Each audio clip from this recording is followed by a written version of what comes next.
O nosso tema a boca fala do que o coração está cheio. Então, eu gostaria de começar a palestra perguntando: do que está cheio o nosso coração? Essa é uma pergunta que a gente tem que fazer internamente. O que está cheio o nosso coração? Porque assim como ele disse, como derrama o café, é como nós estamos se sentindo, nossas emoções, nossos sentimentos. Quando transborda é o que a gente coloca para fora. E muitas vezes a gente diz o seguinte: eu não tive a intenção de dizer isso, eu não queria dizer isso. E na verdade a gente queria sim. Porque o primeiro pensamento que vem a nós é o que a gente está pensando. É nosso. E às vezes a gente não consegue controlar as nossas emoções, os nossos sentimentos, os nossos pensamentos, e aí deixamos fluir. E muitas vezes, sem pensar, a gente acaba atingindo as outras pessoas. E a gente diz: eu não queria dizer isso, eu não queria te machucar, eu não queria te magoar. Será mesmo que a gente não queria? Talvez a gente diga o seguinte: eu pensei alto demais, mas eu não queria dizer. Então a primeira coisa que a gente tem que pensar é o seguinte: como eu me sinto em relação às outras pessoas? O que a gente está fazendo aqui nesse momento, nesse plano, que vimos cada um de nós buscar? Eu sempre digo que é como se fosse uma grande fazenda e que Deus concede a cada um de nós uma ferramenta para vir a esse plano e arar a terra. Para alguns eles dão uma enxada, outros uma picareta, outros uma pá. São ferramentas diferentes umas das outras, nem melhores e nem piores do que a outra. É a ferramenta que lá no plano espiritual a gente pediu para vir aqui para poder arar essa terra. E essa terra nada mais é do que a nossa vida.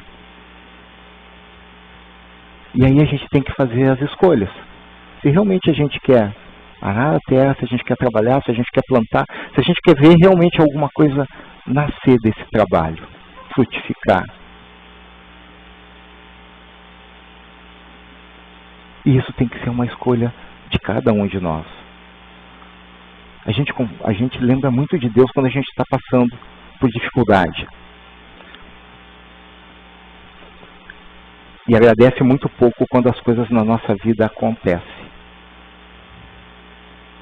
Porque às vezes a gente acha que as coisas boas que acontecem são méritos nossos e as coisas ruins que acontecem é Deus que não nos deu ou alguém nos prejudicou.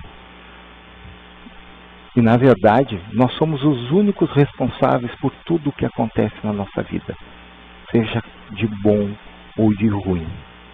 Aquilo que plantamos é aquilo que nós colhemos. A maneira que seremos tratados pelas outras pessoas é a maneira que nós tratamos as outras pessoas.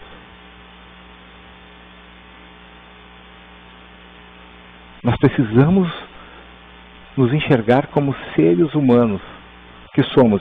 Isso significa dizer o quê?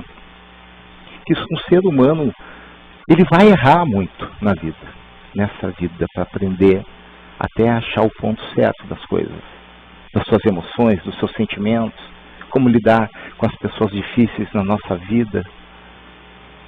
Porque elas não estão colocadas na nossa vida à toa. Porque vocês imaginam o seguinte: no plano espiritual, vocês fazendo a programação para vir a esse plano e decide que uma das coisas que vocês têm que aprender mais é ter paciência. Quando chegar aqui na Terra, o que Deus vai dar para vocês?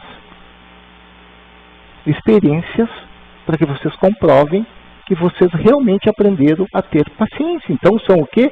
Situações difíceis. É simples assim.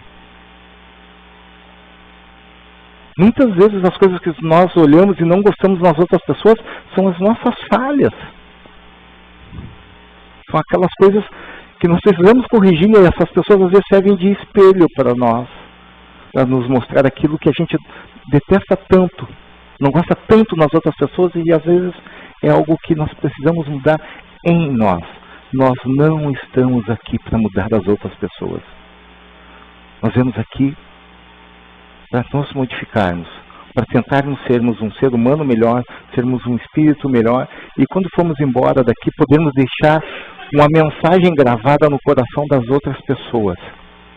Que as pessoas possam nos lembrar, sorrindo, nos momentos difíceis, pelos apoios que a gente conseguiu dar a elas. É por isso que a gente tem que ser lembrado.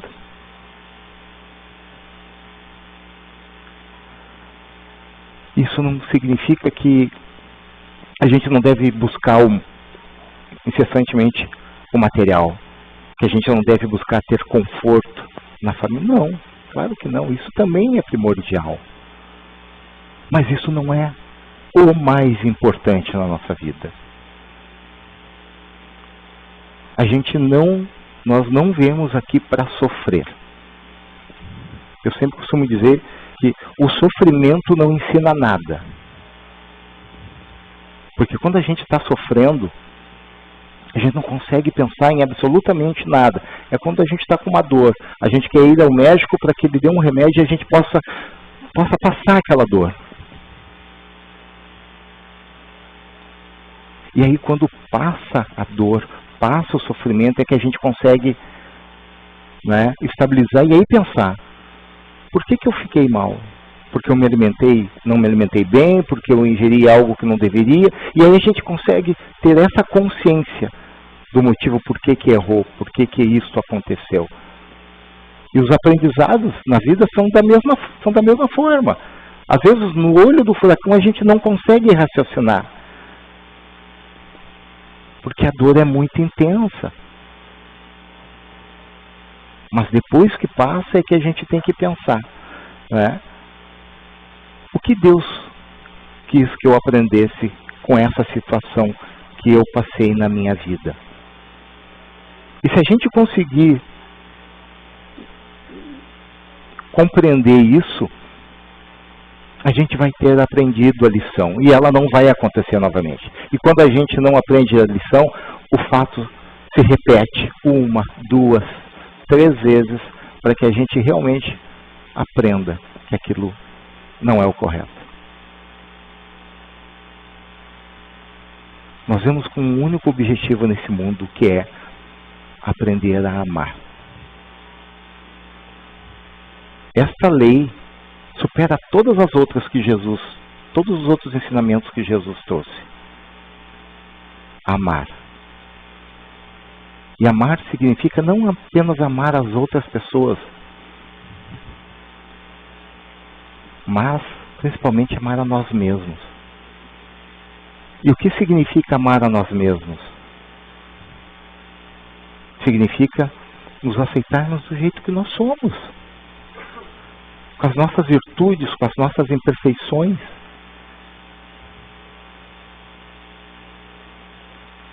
Porque essa foi a ferramenta, esse corpo que Deus me deu é a ferramenta que Ele me proporcionou de vir a esse mundo e arar o meu pedaço de terra. Eu gostaria de ser um pouco mais alto, né? Não ter perdido os cabelos, talvez ter olhos claros, mas isso faz a diferença no trabalho que eu tenho que fazer entre as pessoas que eu amo? Não. O que vale é o que eu tenho no coração. O que eu quero de bom para mim, não só para mim, mas para as pessoas a quem eu amo. Porque nenhum de nós vai vir aqui a esse mundo e vai ser feliz sozinho. Nós podemos chegar mais rápido a qualquer lugar sozinhos, mas vamos chegar com as outras pessoas mais lentamente, mas mais felizes.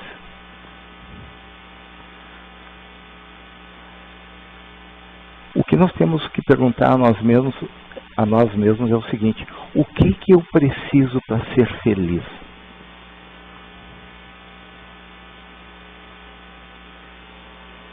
E talvez a gente perceba que a gente não precisa muito. Que talvez a gente precise apenas estar próximo das pessoas a quem a gente ama. Compartilhando um café, um pedaço de pão, um copo d'água. Às vezes deixamos de visitar alguém que a gente ama porque a gente não vai ter condições de levar algo a essas pessoas. E aí a gente perde as oportunidades e perdemos essas pessoas. E nos chateamos por causa disso.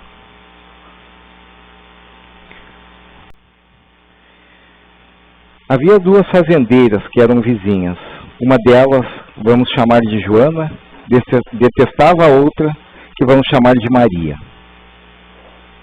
No dia do aniversário de Maria, Joana resolveu lhe fazer uma surpresa. Comprou uma cesta e pediu para que a sua secretária fosse ao curral e enchesse aquela cesta de cocô de boi e deixasse na porta da casa de Maria, com um bilhete dizendo que foi ela que havia mandado o presente. Maria recebeu o presente e viu que cheirava mal. Quando ela abriu, viu que era cocô de boi. Maria ficou muito triste, mas não foi tirar satisfação com a vizinha e nem se vingou. No dia do aniversário de Joana, Maria... A vizinha nem se vingou. Quando foi no dia do aniversário de Joana, Maria comprou uma cesta. Chamou sua secretária e pediu para que ela colocasse as mais lindas rosas do jardim da fazenda. Maria levou a cesta e um bilhete até a porta da casa de Joana e deixou lá e foi para sua fazenda. Quando Joana chegou e viu a cesta e colocou-a para dentro, ela viu que o cheiro era muito bom e quando abriu viu que se tratava de flores. Joana viu que quem tinha mandado a cesta era sua vizinha Maria. Ela riu e disse: agora ela quer dar uma de bacana, me mandando flores, mostrar que é boazinha, e não descontar o que eu mandei para ela.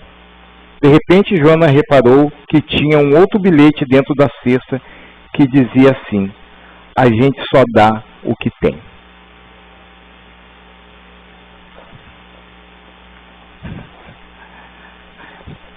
Né? Essa história é para ilustrar, né, o que nós estávamos falando no início, o que temos no nosso coração, o que nós estamos dispostos a entregar às outras pessoas. Porque muitas vezes, conversando nos grupos de estudos, as pessoas dizem o seguinte: não, mas isso é influência espiritual. Não era eu que queria dizer isso, não era eu que quis fazer isso. Então, nós vamos trabalhar com o Livro dos Espíritos justamente com 3 questões.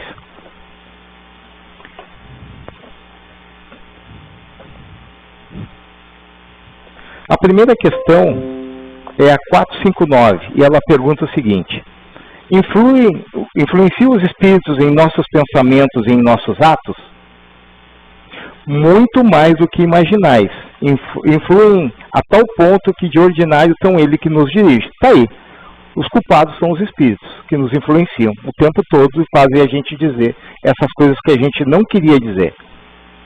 Mas aí a gente vai um pouquinho mais à frente e tem a questão 467, que ela diz o seguinte: pode o homem eximir-se da influência dos espíritos que procuram arrastá-lo ao mal? E a resposta é o seguinte: pode, visto que tais espíritos só se apegam aos que pelos seus desejos os chamam, ou aos que pelos seus pensamentos os atraem. E aí nós podemos ir ainda a 469, que diz o seguinte: por que meio podemos neutralizar a influência dos maus espíritos? Praticando o bem e pondo em Deus toda a vossa confiança, ou seja, fé e atitude, querer e fazer. Então, como eu estava dizendo para vocês no início, somos os únicos responsáveis por tudo que acontece na nossa vida. Então, as escolhas, os caminhos que nós temos que seguir, podemos ser influenciados, somos influenciados pelos espíritos, somos influenciados pelos amigos, pelos colegas de trabalho, por todo mundo. Mas a decisão de que caminho seguir, de que atitude tomar, é nossa. E no momento que tu toma a atitude, não independe de quem te influenciou. Espírito encarnado ou desencarnado passa a ser o que tu quer fazer. Então não interessa quem influenciou. A ideia passa a ser tua. Tu é que tomou consciência daquilo e resolveu praticar. Então, nós não estamos aqui por acaso. Nós não estamos na família que estamos por acaso. Nós não encontramos as pessoas na nossa vida para compartilharem como esposa, esposo, por acaso. Na verdade, tudo isso é um complemento que a vida nos proporciona de pessoas que possam nos ajudar a crescer. Que nos momentos que eu estou fragilizado, ela vai ser quem vai me apoiar. E vice-versa. Isto é amizade, isto é amor.